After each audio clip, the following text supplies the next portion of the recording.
After the overturn of Roe v. Wade, the Gospel Coalition claims that we should, quote, choose compassion over culture war.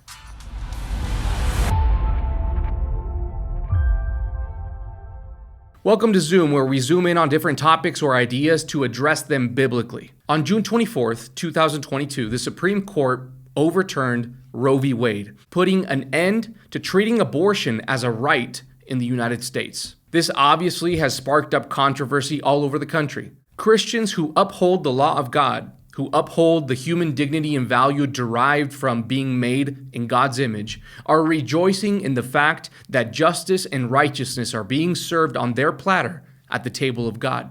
But there is another side who has been less blunt about their celebrating, or has even failed to celebrate this good news, unless they are celebrating in the dark where no one else can see them. At the same time, some people, like the Gospel Coalition, have been trying to hold Christians to a so-called holier standard, summoning Christians to show compassion to all the people who are hurting over the terrible news of the overturn of the unconstitutional Roe v. Wade, advocating instead for a boxing match between compassion and culture war. On June 28th, just days after this overturn, the Gospel Coalition released an article named "After Roe, Choose Compassion Over Culture War." The article starts with the testimony of an unmarried couple and the news that they would become parents while still being kids who lived with their parents. All of this to convince us of how hopeless this couple felt. This initial story ends by saying, quote, "When you have no options, abortion feels like a solution." Now, we as Christians know abortion is a sin, and sin is never a solution, at least in God's eyes. So therefore, if murdering your child feels like a solution, you must put your feelings to death and not your baby. But this sentimental story is used to persuade the readers to look at the parents who carry out abortion as hopeless victims. Victims of their circumstances, victims with no hope and no options. Never mind the fact that the first and only godly option was right in front of them the whole time, to have their baby. The article moves on to say, quote, "As access to abortion becomes more limited, an untold number of women, sometimes supported by partners but typically alone, will find themselves in crisis, in shock, fear, and despair. They're now without the only option that seemed to offer hope. Let's be clear, these women are not and have never been the enemy. Our heart toward them must be loving." Shock, fear, and despair. Again, framing the situation in such a way that you can only begin to feel sorry for them, and therefore dismiss the fact that they actually are and have been the enemy all along. Contrary to what this article says. Fathers and mothers who murder their child are not victims and should not be treated as such. Abortionists are evildoers, and evildoers are enemies of God. Psalm 5, "For you are not a God who delights in wickedness. Evil may not dwell with you. The boastful shall not stand before your eyes. You hate all evildoers. You destroy those who speak lies. The Lord abhors the bloodthirsty and deceitful men." God truly hates wickedness, and he hates evildoers. It doesn't matter the circumstances, the Lord abhors the bloodthirsty. And these kinds of articles do not help Christians at all because of the false parallels that they try to draw. This article, for example, calls us to be like Jesus, who is gentle and lowly in heart. They say, let's show women in crisis the same compassion Christ has shown to us. First off, God resists the proud and gives grace to the humble. 1 Peter 5, 5-6, James 4, 6-7. So as Christians, should we be self-righteous in our approach towards others in light of the overturn of Roe v. Wade? No, of course not. God resists the proud, and that applies to us as well. But if anything has been seen on behalf of abortion advocates, it has been pride, self-righteousness.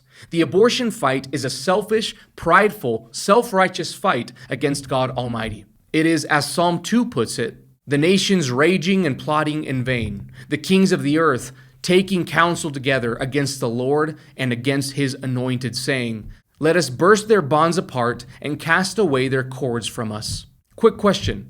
When we watch the overall movement and system advocating for abortion, do we really see saddened people broken over their sin like people whom Jesus drew near to? Or do we see wicked, prideful people rebelling out of hatred for their Creator? Now, am I saying that there aren't any women that fit this concept of a broken, troubled, and humbled spirit as they wrestle with their fears and their own selfishness as they contemplate abortion? Well, no, there probably are cases like that.